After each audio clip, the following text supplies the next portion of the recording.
Buen día, doctor. Buen día. Buen día.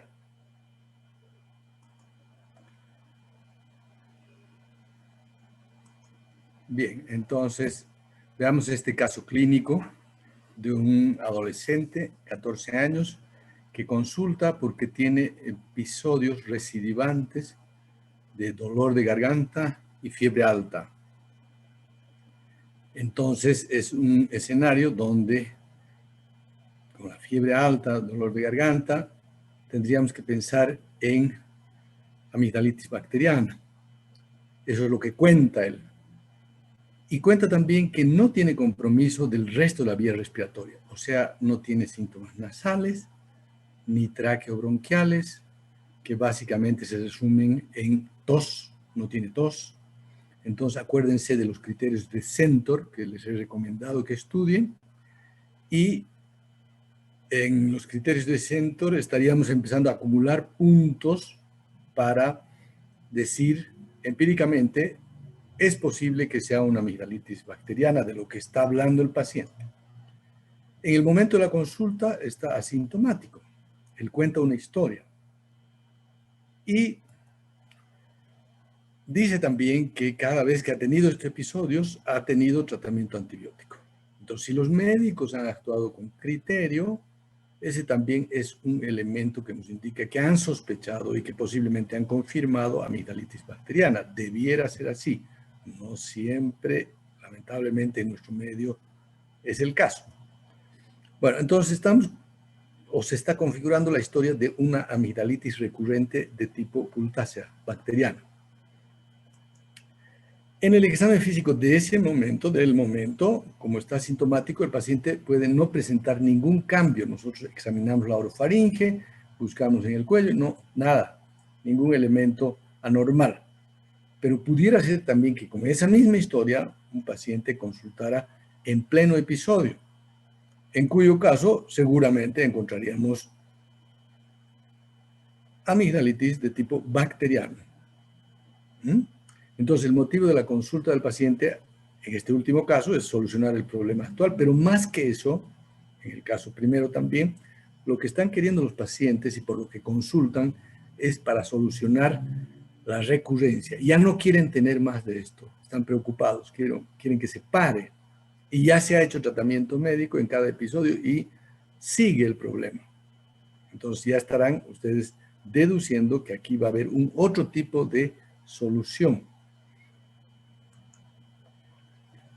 De lo que estamos hablando entonces es de lo que entendemos como amigdalitis crónica, el concepto de amigdalitis crónica, ¿ya?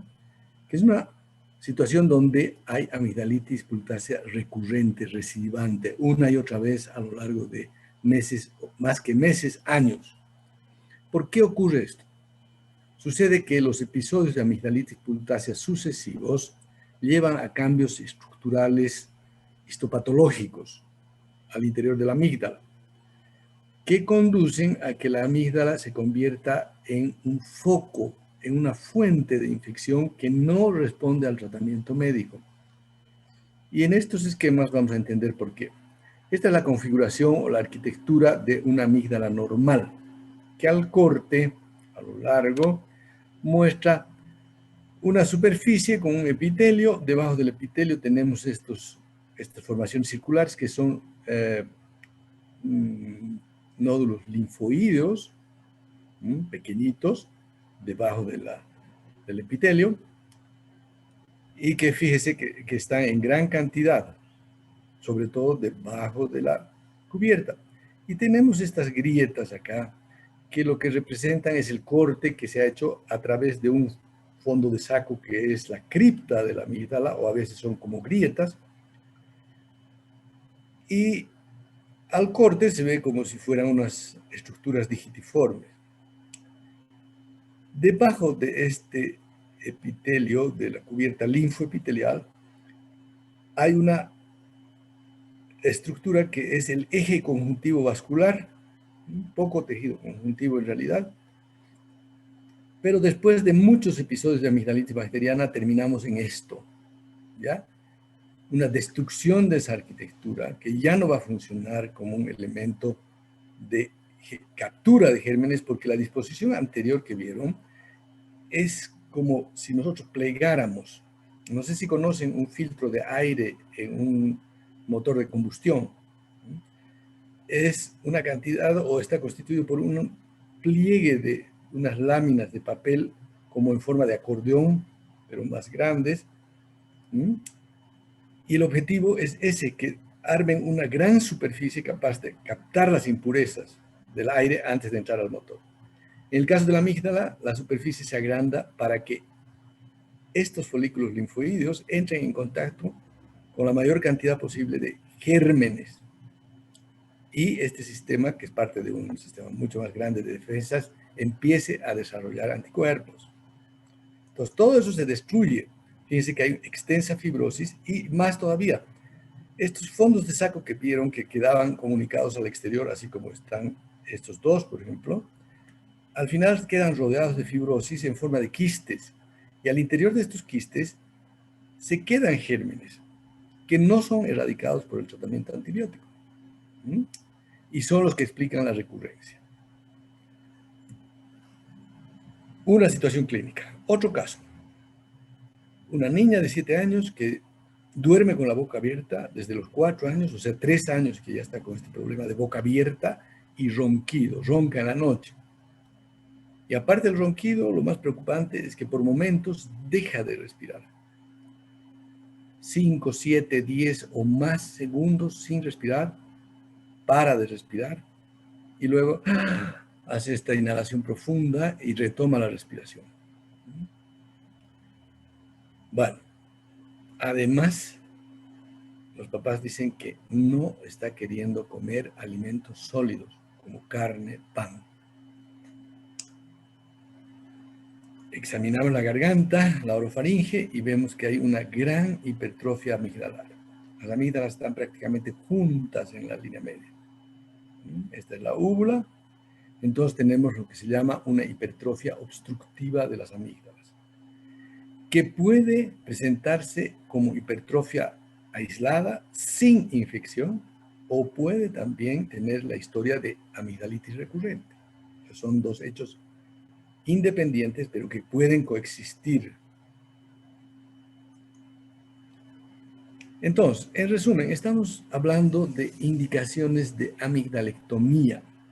Entonces, la menos discutida, la más importante, la más absoluta, es la hipertrofia obstructiva de la respiración y o de la deglución. ¿Ya? En esto todos están de acuerdo. Hay otras indicaciones donde unos especialistas dicen una cosa, los otros otra, pero en esta no hay discusión. Amigdalitis purulenta recidivante o léase amigdalitis crónica. Ahora ustedes me dirán, pero ¿en qué momento hablamos de cronicidad? ¿Con cuántos episodios? Bueno, un doctor en Pittsburgh, un doctor Paradise, hace décadas, hizo un estudio muy importante con muchos pacientes siguiéndolos a lo largo de años. ¿Ya? Y descubrió cuál era la evolución que tenían estos episodios de amigdalitis pultácea. Y descubrió que cuando un adulto hace más de un episodio por año, durante 3 años consecutivos, el pronóstico o la probabilidad es de que siga así durante los siguientes años. Entonces dijo, este es un caso donde hay que hacer cirugía. Y en los niños, en realidad el límite era un poco mayor, decía 13 episodios por año durante 3 años consecutivos. ¿Ya? No está anotada acá en este cuadro, pero hay una otra situación clínica que es el paciente que hace 6 o 7 episodios en un solo año. En ese caso también estaríamos pensando en cirugía. No tendría mucho sentido tener un paciente con 6, 7 o más episodios durante un año y decirle, ¿sabe qué? Vamos a esperar 3 años a ver si esto sigue así. Lo más probable es que siga así. ¿Ya? Bueno, entonces otra vez la indicación más importante, hipertrofia obstructiva, que en casos extremos, los más severos, lleva a lo que se llama síndrome de apnea obstructiva del sueño, que son estos episodios de apnea que no ocurren por decenas en la noche, sino por centenas. Y eso trae una cantidad de consecuencias negativas, ¿ya?, en el niño y en el adulto. Bueno, en general los pacientes al día siguiente, después de 100 o más episodios de apnea, están completamente somnolientos, decaídos, inactivos. Y los niños a veces hacen la reacción paradojal de hiperquinesia. En vez de estar somnolientos, están hiperquinéticos. Y como tarea van a leer lo que es síndrome de apnea obstructiva del sueño, ¿sí?, y sus consecuencias, porque es una entidad patológica muy grande. ¿Sí? Porque por un lado tenemos síndrome de apnea obstructiva, donde hay causas de obstrucción de la vía respiratoria, no solamente hipertrofia de amígdalas, que llevan a esta situación. Pero también hay un síndrome de apnea del sueño no obstructiva, de causa central, o sea, trastornos con los mecanismos centrales que regulan el sueño. O sea que es un tema, hay libros completos al respecto, no tienen que estudiar todo, pero sí lo más importante. Luego tenemos amigdalitis purulenta recidivante o amigdalitis crónica, es lo que entendemos como amigdalitis crónica.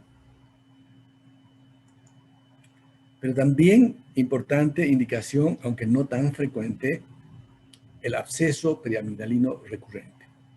Sucede que cuando un paciente tiene amigdalitis purultácea con absceso como complicación, periamigdalino, tiende a repetir cada vez hacer amigdalitis con absceso. Entonces, habitualmente se indica cirugía. Lo propio cuando vamos a ver absceso periamigdalino en una clase próxima, con detalle. Lo propio cuando hay niños, no es frecuente, pero hay niños que hacen amigdalitis purultácea, febril, fiebre alta y convulsión. Y en algunos niños es muy difícil controlar con medidas farmacológicas la fiebre. Y eso resulta en que cada episodio febril de amigdalitis es convulsión. Entonces también está indicada la amigdalectomía. Y finalmente, también hacemos amigdalectomía en caso de tumores de la amígdala. Hay dos tipos de biopsias. Uno es incisional, donde uno saca una partecita de la lesión, y la otra es la biopsia excisional, que se hace en ganglios o en algunos órganos que toleran la extirpación total, como las amígdalas, ¿no? Sobre todo porque para el patólogo es muy difícil a veces hacer la diferenciación de tumor o no tumor cuando le mandan un trocito de la amígdala. Sobre todo cuando son linfomas, que tienen una histología muy similar al del tejido linfoideo normal. Entonces, lo mejor es sacar toda la amígdala para que se estudie. Obviamente, en estos casos, la amigdalectomía será unilateral. Contraindicaciones de amigdalectomía. Tenemos absolutas y relativas. Contraindicación absoluta, coagulopatía. Lo que pasa es que la cirugía de amígdalas, incluso con las técnicas modernas actuales, ocurre en un sitio anatómico de acceso no muy fácil y a veces ocurre sangramiento intra y o postoperatorio. Entonces, si un paciente tuviera una coagulopatía, un sangramiento intraoperatorio sería catastrófico, peor postoperatorio. Enfermedad sistémica descompensada. Como es una cirugía programable, no tiene sentido hacer una cirugía como precipitada de urgencia. Habrá que compensar al paciente. No es justificado operar a un paciente con diabetes descompensada de amígdalas. Relativas, o sea, hay que analizar caso por caso. Menores de 3 años. ¿Por qué? Porque antes de los 3 años la amígdala todavía está con una función inmunogénica muy importante. Entonces es preferible no antes de los 3 años. Como dijimos, un episodio de amigdalitis aguda no sería muy razonable proceder a una amigdalectomía, aunque técnicamente se puede. Paladar fisurado, ¿qué ocurre? Ustedes conocen los niños que tienen como malformación congénita fisura palatina. Eso deriva en una incompetencia del velo del paladar. Entonces, el aire durante la fonación o durante la alimentación, algunos algunas partículas pueden pasar a la nariz. Si un niño con insuficiencia velopalatina tiene hipertrofia amigdalar, en realidad las amígdalas grandes ayudan a que el esfínter velopalatino funcione. Entonces, si uno retira las amígdalas en estos niños, pudiera aumentar, agravarse, por lo menos transitoriamente, en el mejor de los casos, la incompetencia. Entonces, es un tema que hay que discutir con los padres, sobre todo.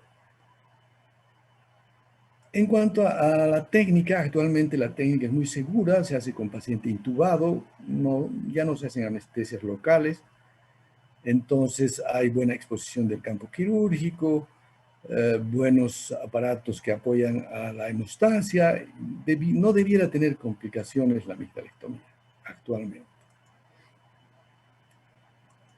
Bueno, vamos a pasar a la segunda parte de la clase.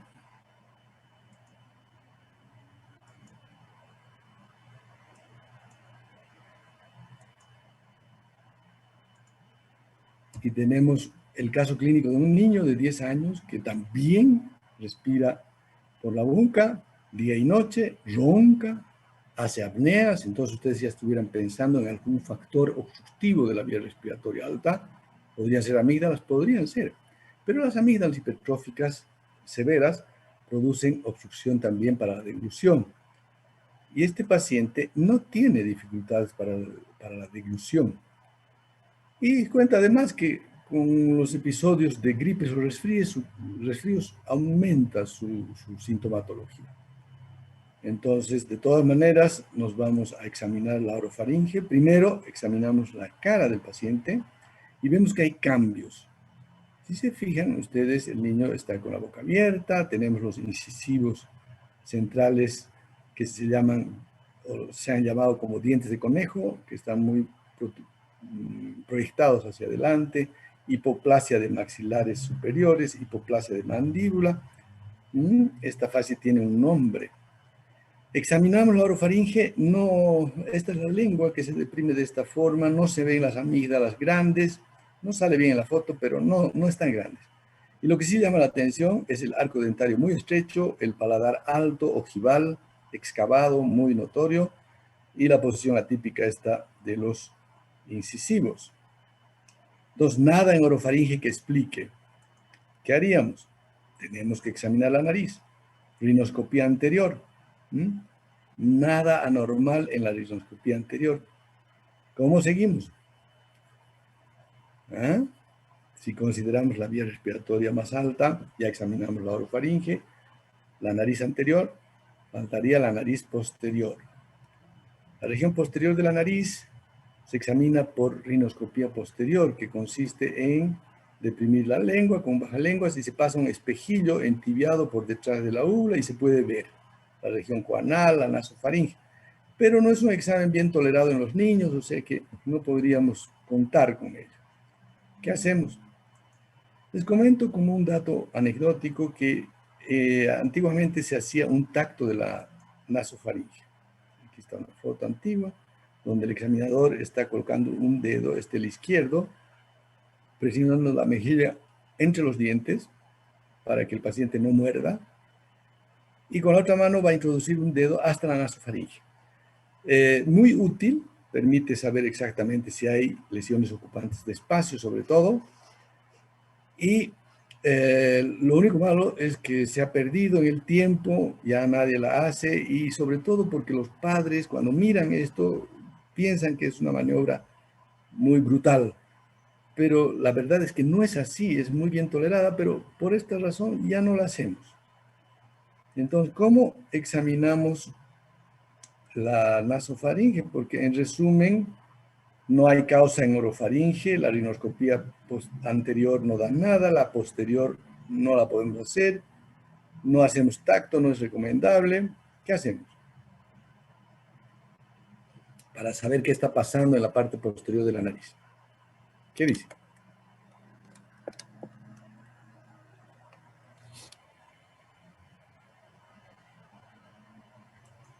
Tal vez un estudio de gabinete.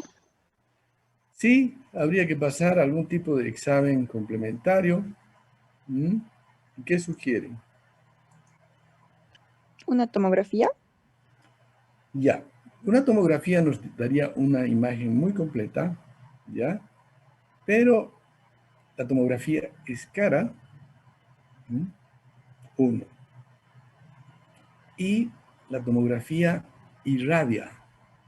Una tomografía equivale a que tomen más o menos 100 radiografías simples.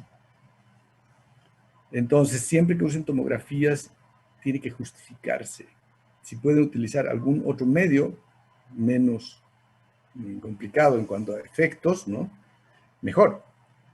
Entonces, para ver la nasofaringe, nosotros habitualmente usamos radiografía lateral de faringe, de nasofaringe o de cabum también se llama, y que la están viendo acá. En la práctica también la vimos bastante. Aquí tiene la silla turca, esfenoides, la base del esfenoides es el techo de la nasofaringe y toda esta zona es la nasofaringe que debería verse de este color, ocupada por aire. Pero aquí está ocupada por un tejido blando que interrumpe la columna de aire, aquí se corta el aire. Y estos son los famosos adenoides. Los adenoides son parte del anillo linfático de Waldeyer y a la edad de ustedes están atróficos. Pero en los niños preescolares empieza a crecer esta masa y mantiene su crecimiento hasta los 9, 10 años y luego poco a poco se estabiliza y empieza a decrecer, a atrofiarse. Entonces, este es el anillo linfático de Waldeyer visto de atrás. Acá en el techo de la nasofaringe, adenoides, en este caso atróficos de un adulto, pero en los niños podrían ocupar todo este espacio. Bueno, y darían problemas obstructivos y además con este orificio de desembocadura de la trompa de Eustaquio. Entonces, normalmente, fíjense esta nasofaringe normal, donde seguimos el aire desde la laringe, todo esto es aire, aire, aire, aire, columna de aire, y aquí en vez de estrecharse se dilata el aire, está más amplio. Aquí tenemos adenoides ya que está ocupando parcialmente este espacio. Y en otros casos puede ser mayor la ocupación, mucho mayor, y en el caso que les mostramos, la obstrucción era total.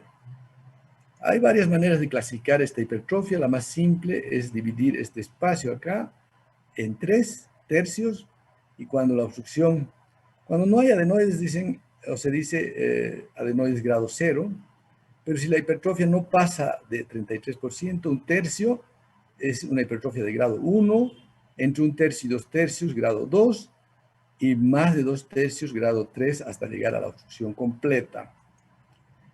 Un otro examen que podría hacerse en un niño es una fibroscopía. Increíblemente, los pacientes pequeños pediátricos toleran muy bien los exámenes endoscópicos, incluso sin anestesia de ningún tipo.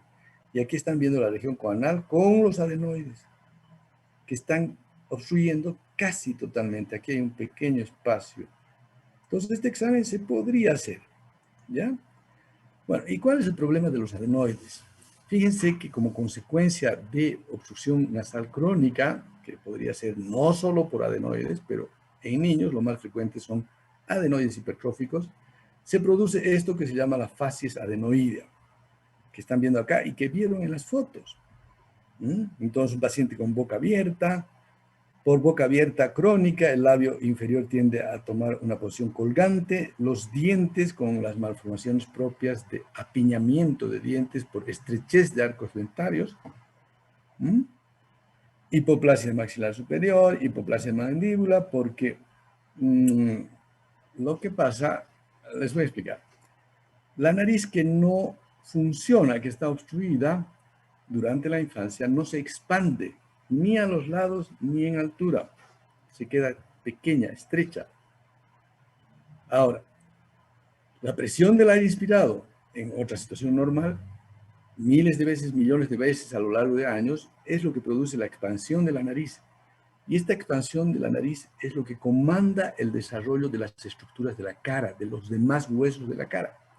Es como un efecto dominó positivo. Cuando no ocurre eso, ocurren una serie de cambios en la configuración facial. Y más todavía, cuando uno no respira bien por la nariz durante la infancia, no expande el tórax. Entonces tenemos niños con tórax excavado. más que escoliosis, cifosis dorsal. Hipoacusia pueden tener por problemas con la trompa de Eustaquio. Así que ojo con estas naricitas pequeñitas en niños con boca abierta crónica. Esto que está visto como una nariz, ¡ay, qué bonita, qué chiquitita! ¿Eh? No, está mal si el niño tiene permanentemente la boca abierta. Fíjense estos casos, ya con facies adenoide crónica, ¿no? Y como les decía, la nariz cuando no crece en altura, entonces el piso de la fosa nasal no desciende y el piso de la fosa nasal es el paladar duro. Entonces, cuando este paladar duro desciende, hace como una férula de expansión. Entonces el arco dentario está amplio y se acomodan bien los dientes. Si no sucede eso, ocurre esto: paladar estrecho, paladar ojival, dientes apiñados. Y para que la mandíbula se desarrolle, también la boca tiene que estar cerrada, ¿no? Porque la lengua en ese caso hace también como una férula de proyección de la mandíbula. Fíjense cómo si el tórax no se expande, aparece cifosis dorsal para compensar lordosis lumbar, posición de cadera hacia atrás, rodillas hacia atrás, centro de gravedad del cuerpo desplazado hacia adelante. Estamos hablando de años y terminan con pie plano estos chicos. Niño normal, con peso bien distribuido, tórax bien expandido, columna recta o con las curvaturas fisiológicas, centro de gravedad en el punto correcto. Entonces, si ustedes hacen el razonamiento inverso, nosotros tendríamos que ver en los niños con pie plano, toda esta secuencia la deberíamos hacer a la inversa y terminar verificando si está respirando bien. Problemas de oído medio, ya saben, por disfunción de la trompa de Eustaquio, por los adenoides que están justo en la desembocadura de la trompa, y bueno, si están hipertróficos o hipertróficos más infección, problemas para el oído medio. Ahora, en esta curva vemos lo que les adelantaba del desarrollo que tienen normalmente, sobre todo los adenoides. Las amígdalas también, pero más que nada los adenoides empiezan a crecer en los primeros años y hacia 10 años más o menos tienen un pico de desarrollo y luego poco a poco van decreciendo. Bueno, esta curva, que es la curva de desarrollo normal, la evolución, el tiempo de los adenoides, fue utilizada por décadas por muchos especialistas, pediatras entre ellos, que decían, si los adenoides van a involucionar espontáneamente, entonces nos quedamos tranquilos. Aunque el niño esté respirando por la boca, lo dejamos y después ya respirará por la nariz. Bueno, en este lapso es cuando ocurre la formación de la cara y cuando la nariz está obstruida, llegamos a la facies adenoide, con cambios mayúsculos que va a requerir más adelante, si queremos corregirlos, cirugías mayores, muy grandes, maxilofaciales, de avance de maxilares, de avance de mandíbulas, son cirugías complejas. Y todo eso se puede evitar cuando se hace un diagnóstico oportuno y se indica una cirugía de exéresis de los adenoides que se llama adenoidectomía. Entonces, la adenoidectomía es planteable por hipertrofia obstructiva de la respiración. Y también hemos visto en oído medio que pueden tener indicación cuando tenemos pacientes con otitis media mucosa. Acuérdense que había que drenar el mucus, colocar un tubo de ventilación, pero además revisar adenoides y eventualmente hacer adenoidectomía. Y en otitis media aguda recurrente también se puede plantear. La adenoidectomía es una cirugía sencilla, rápida, que puede ir junto con la amigdalectomía, porque muchos pacientes pediátricos tienen hipertrofia adenoamigdalar, las dos cosas. Bien, entonces ahora tenemos espacio para sus preguntas. ¿Qué dice? ¿Qué dudas? Alguien preguntó la anterior clase acerca de las indicaciones quirúrgicas, hipertrofia amigdalar, cuando se opera. Bueno, la clase de hoy día ha sido para responder todos. ¿Qué dice? Buenos días, doctor. Entonces, en todo caso, podría depender del grado de obstrucción lo Sí, que va a ser el desarrollo de la cara. claro, sí. Los casos más severos tendrán más trastornos. Lo ideal, lo normal, es que las personas respiren por la nariz, ¿ya? Y de esa forma, en los niños, los huesos de la cara, a partir de la nariz que está en el centro de la cara, va a desarrollarse también armónicamente. Los senos se van a ventilar adecuadamente, los senos paranasales, y va a haber una expansión. Cuando no ocurre eso, los senos maxilares se quedan pequeños. Hay hipoplasia de maxilar superior. Y la boca abierta crónica conduce a una serie de malformaciones de los maxilares, de los dos. Por eso los ortodoncistas a estas alturas del conocimiento ya obviamente dominan el tema y la mayoría se asegura de que un niño que va a ir a ortodoncia tenga una buena respiración nasal, porque si no, no va a servir de nada su tratamiento ortodóntico. Hay que solucionar primero el factor obstructivo. Está bien, doctor, gracias. Y como les digo, si alguien piensa y dice, no, lo dejaremos para después, ¿ya? Las cirugías maxilofaciales de corrección de maxilares son cirugías que cada una, la de maxilares superiores solamente puede durar 8, 9, 10 y más horas en manos de un experto, sin hablar de los costos. Y de que además nunca va a ser igual, ¿ya? Se va a corregir más o menos. Ahora, hablando de indicaciones de amigdalectomía, hubo una época en que se operaba absolutamente por todo de amígdalas. Había poco conocimiento, la gente no conocía mucho lo que era alergia, por ejemplo, y a un niño que tenía síntomas nasales crónicos o tos crónica, así, amigdalectomía. Entonces, ¿de qué le servía una amigdalectomía a ese niño? Nada. Entonces, no había ningún cambio y la operación resultaba o aparecía como mala.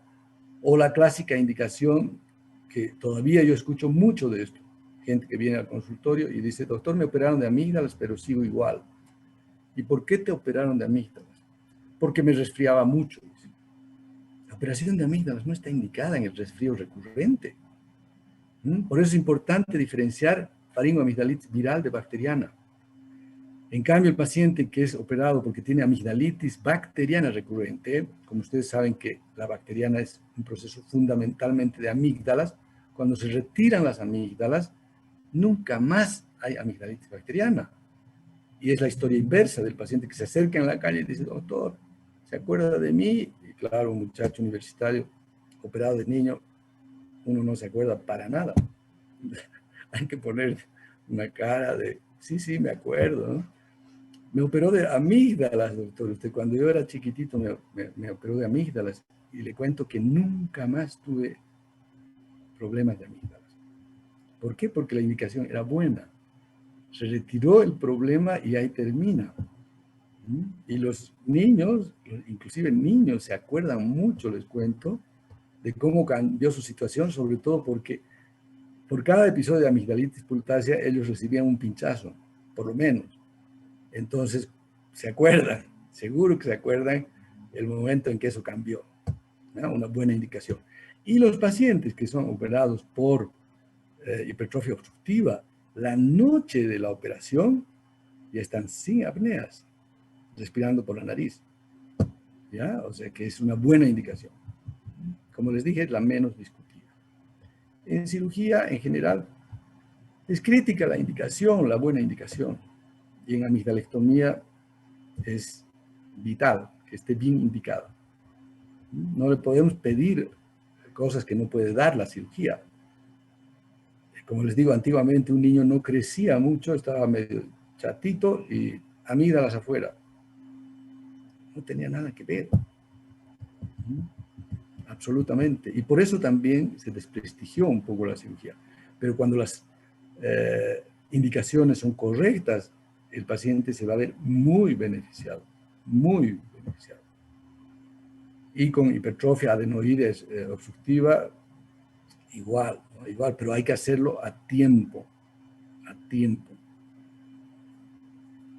¿Qué otras dudas tienen?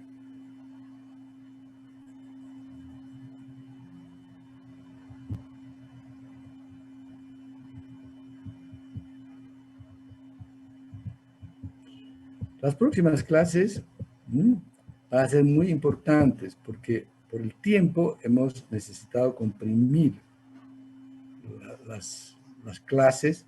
Entonces, en cada clase va a ir un contenido mayor. Va a ir un contenido mayor. Yo les voy a dejar los contenidos en eCampus para que estudien. Pero en faringe vamos a tener estas 2 clases y tal vez 1 o 2 más. Y luego en laringe hay 3 clases y ahí terminamos.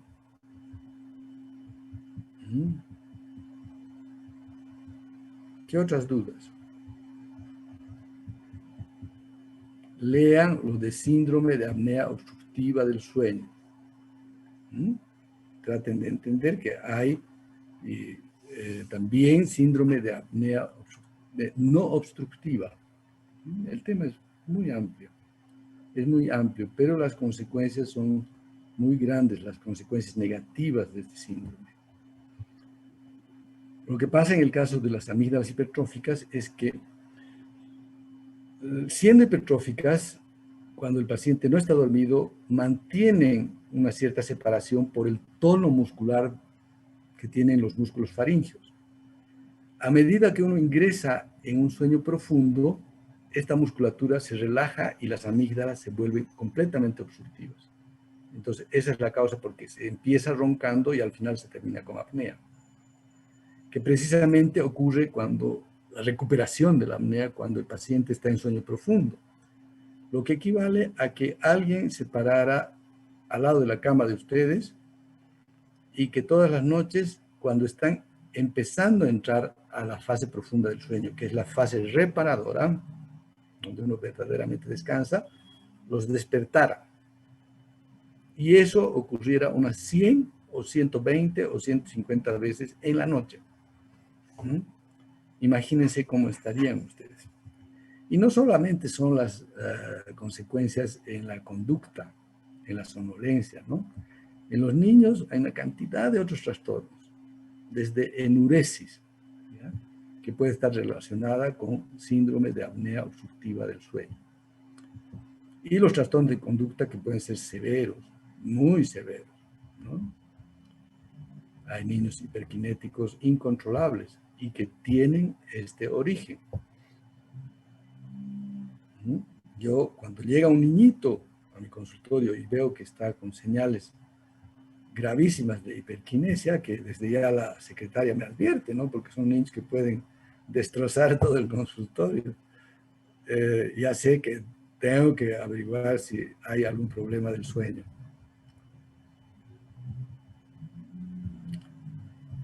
Muy bien. Entonces, si no hay más preguntas, vamos a quedar aquí y nos veríamos el miércoles.